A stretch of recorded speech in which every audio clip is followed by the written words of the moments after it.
This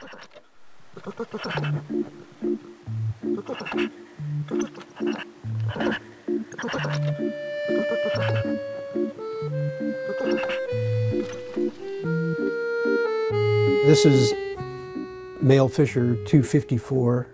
We had to euthanize him because he was too far gone at that point, but he basically died from rat poisons.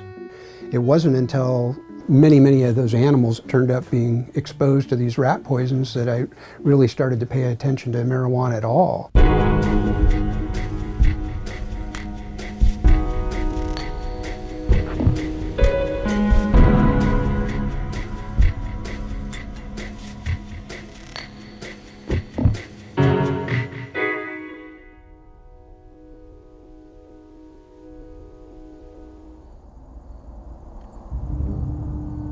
We are still living in the legacy effects of the gold rush. And what we're starting to find are very similar parallels where there may be potential legacy effects associated with the green rush, this huge rush towards this industry now.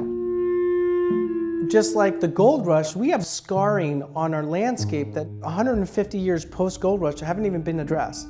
We still have hundreds, if not thousands, of mines that are contaminating groundwaters and posing risks to humans and wildlife species. You're talking legacy effects.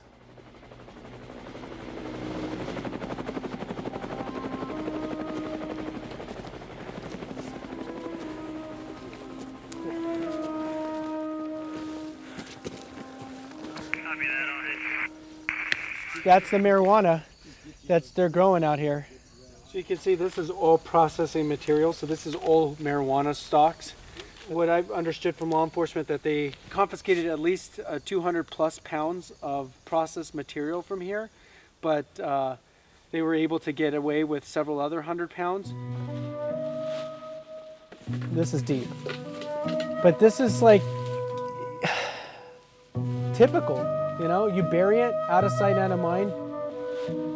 Okay, this is a pesticide that tested positive as carbofuran, which is an insecticide that's not legal to use in the United States, and 80% of the grows we go to have this in some form or another.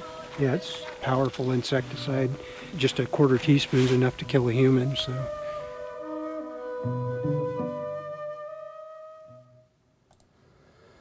Let's see, where can I find a good example of something?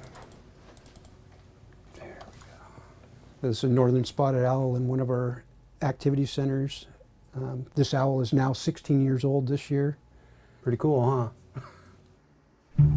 Nobody was quantifying the actual environmental damage that was happening out there. And so that's why we got involved.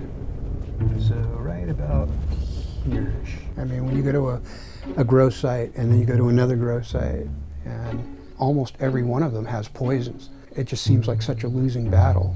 The northern spotted owl population is declining dramatically over the last couple of decades, and the threat is so ubiquitous across the landscape out there, it's depressing.